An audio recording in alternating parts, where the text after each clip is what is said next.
بسم اللہ الرحمن الرحیم۔ السلام علیکم۔ سب سے پہلے آپ یہ والی کلپ دیکھیں، اس کے بعد آگے بات کرتے ہیں۔ رات کے دن 10 بجے ہم نے اپنے بچے کی قرآن خوانی، جس کو ختم شریف ہماری یہاں کے اس میں ماحول میں بولا جاتا ہے، تو جمعرات کو انشاءاللہ اس مسجد میں ہم اپنے بچے کے لیے قرآن خوانی اور دعا کا اہتمام کریں گے۔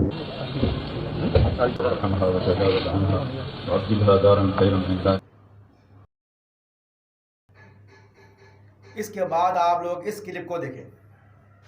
بابا میرے اوپر دنیا کی حقیقت کھل گئی ہے، یہ دھوکہ ہے بابا، یہ دھوکہ ہے۔ میں اسے آپ تو بیان کرتے ہیں دنیا دھوکہ ہے، بابا اللہ کی قسم میں نے اپنی آنکھوں سے اللہ نے مجھے دکھا دیا ہے، یہ دھوکہ ہے، یہ رہنے کی جگہ نہیں ہے۔ میں اپنے اللہ سے ملنا چاہتا ہوں، اپنے نبی سے ملنا چاہتا ہوں، مجھے یہاں زندگی نہیں چاہیے۔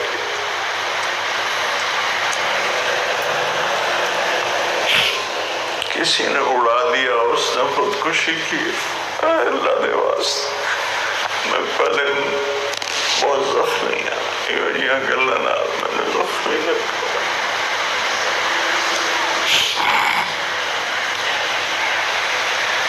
شہید ہے۔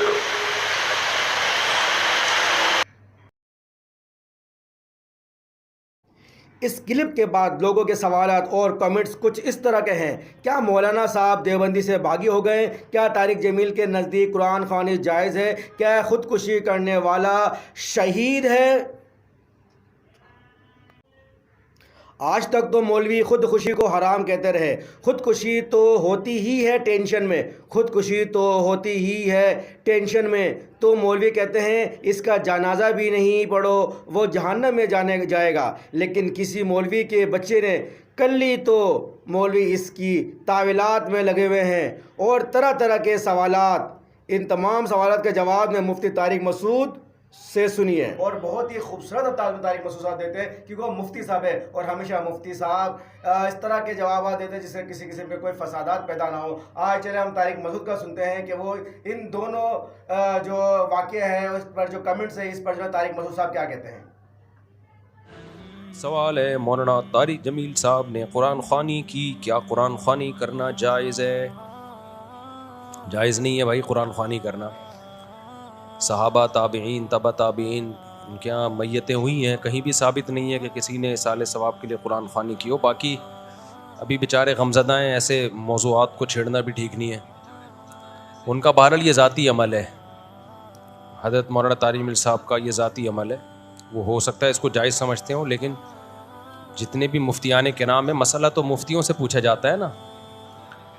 کسی بھی مسئلے میں مفتیان کرام جو مستند مفتی ہوں ان کی رائے کا اعتبار ہوتا ہے، تو مسئلہ پوچھیں، مفتی تقی عثمانی صاحب ہیں، مستند بنوری ٹاؤن ہے، وہاں سے فتویٰ لیں، دارالعلوم کرنگی ہے، جامعۃ الرشید ہے، جتنے بھی دینی مدارس ہم کا دارالفتہ ہے، ان کا یہی فتویٰ ہے کہ برکت کے لیے قرآن خوانی جائز ہے، ایصال ثواب کے لیے جائز نہیں۔ برکت کے لیے کیوں جائز ہے؟ برکت کے لیے قرآن خوانی ایک رقیہ سے اس کا تعلق ہے۔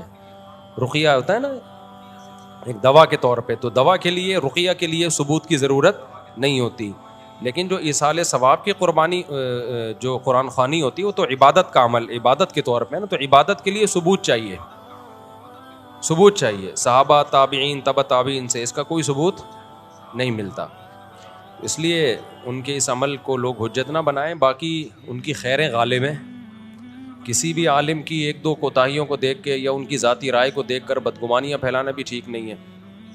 یہیں میں ایک اور مسئلے کی وضاحت بھی کر دوں، اگرچہ میں پہلے وضاحت کر چکا ہوں، لیکن اس مناسبت سے مزید کچھ وضاحت۔ کل میں نے ایک مضمون پڑھا، کسی نے لکھا کہ لو بھائی، آج تک تو مولوی خودکشی کو حرام کہتے رہے اور بولتے رہے کہ ڈپریشن میں بھی کوئی خودکشی کرتا ہے تو حرام ہے، بلکہ خودکشی ہوتی ہی ڈپریشن میں ہے نا، خوشی میں تھوڑی کوئی اپنے آپ کو مارتا ہے، ٹینشنوں میں ہی مارتے ہیں لوگ اپنے آپ کو۔ تو اس کا جنازہ بھی نہیں پڑھو، یوں بھی نہیں کرو، جہنم میں جائے گا۔ اور آج کسی مولوی کے بچے نے کر لی تو اب مولوی لوگ اس کی تعویلات میں لگے ہوئے ہیں۔ یہ کسی نے بڑا ایک لمبا چوڑا مضمون لکھا، فیس بک پہ ادھر ادھر وائرل کیا ہے۔ جب کسی کو کسی سے ذاتی بغض ہوتا ہے نا، خوب سمجھ لیں، تو وہ پھر دلائل کی دنیا میں نہیں دیکھتا کہ دلیل کی دنیا میں ٹھیک کیا ہے اور غلط کیا ہے، اس کو اپنا ذاتی بغض نکالنا ہے۔ امی عائشہ رضی اللہ تعالی عنہا سفر میں اکیلی رہ گئی تھیں، ہار گم گیا تھا، تو صحابی رسول کے ساتھ مدینہ میں، وہ صحابی رسول، ان کو واقعہ افک ہے نا، بڑا لمبا چوڑا واقعہ، میں شارٹ بیان کر رہا ہوں، تو صحابی رسول ان کو لے کر آئے مدینہ میں، تو عبداللہ بن ابی منافق نے کیا پروپیگنڈا شروع کر دیا، دیکھو کسی غیر مرد کے ساتھ اکیلی آ رہی ہیں، حالانکہ وہ سو گئی تھی پیچھے اور آپ کا وزن کم تھا، تو ڈولی جب اٹھا کے، ہودج اٹھا کے لے جایا گیا ہے، تو جو اٹھانے والے ان کو پتہ ہی نہیں چلا کہ اس میں کوئی انسان ہے یا نہیں ہے، تو غلط فہمی میں پیچھے رہ گئی۔ اب جب پیچھے رہ گئی ہیں تو جو پیچھے آ رہے ہوں گے صحابی وہی لے کر آئیں گے نا، وہ یہ تھوڑی وہاں بیٹھ کے کال کریں گے کہ جی محرم آ جائیں لینے کے لیے، یہ کمیونیکیشن کا انتظام تھوڑی تھا، اور بدگمانی پھیلانے والے تو پھر بھی پھیلاتے۔ اب ایک واضح اور دو چار کی طرح واضح بات تھی، بھئی یہ جان کر نہیں ہوا، اب جو پیچھے ہوگا وہی لے کر آئے گا نا ان کو۔ تو حضرت عائشہ تو تعریف کرتی، انہوں نے نظر اٹھا کے بھی نہیں دیکھا پورے راستے میں، لیکن کیسا عبداللہ بن ابی نے پروپیگنڈا کیا، وجہ کیا تھی؟ اس کو اسلام سے ذاتی دشمنی تھی۔ پھر اس پہ قرآن نے آیتیں نازل کی آسمان سے، اور امی عائشہ کی طہارت اور پاک دامنی کو بیان کیا، اور عبداللہ بن ابی کو 80 کوڑے لگے ہیں، جھوٹی خبریں پھیلا رہے۔ تو جب کسی کو کسی سے بغض ہوتا ہے نا، تو دلیل کی دنیا میں چاہے وہ زیرو ہو، اس نے کہیں نہ کہیں سے تانے بانے نکال کے اس کو بدنام کرنا ہے۔ تو مولانا طارق جمیل صاحب کا بیٹا جو تھا، اس نے ڈپریشن میں اپنے آپ کو نہیں مارا، یہ میں جب فرض کر رہا ہوں کہ جب ہم یہ مان لیں کہ اس نے اپنے آپ کو مارا ہے، ابھی جو نئی خبر پہنچی ہے بڑی مستند ذریعے سے، وہ کیا ہے وہ میں بعد میں بتاتا ہوں آپ کو، ہم یہ فرض کر لیتے ہیں اس نے اپنے آپ کو مارا ہے، تو بھائی اس بندے کا علاج چل رہا ہے، الیکٹرک جھٹکے لگ رہے ہیں اس کو، اس سے بڑی کیا علامت ہوگی کہ وہ دماغی توازن اس کا ٹھیک نہیں تھا، اس سے بڑی کیا علامت ہوگی؟ اور کیا چاہیے؟ آپ جاؤ ڈاکٹروں سے تحقیق کر لو جو الیکٹرک شارٹس لگا رہے تھے، اگر آپ کو یقین نہیں آتا آپ یہ رپورٹ پیش کرتے نا، میں تو ڈاکٹروں سے ملا ہوں، وہ کہہ رہے ہیں نہیں کوئی الیکٹرک شاک نہیں لگا رہے تھے، یہ جس ڈاکٹر کا نام لے رہے ہیں وہ ایسا بیان نہیں دے رہا، آپ نے بس بیٹھے بیٹھے ایک مضمون چھاپ دیا۔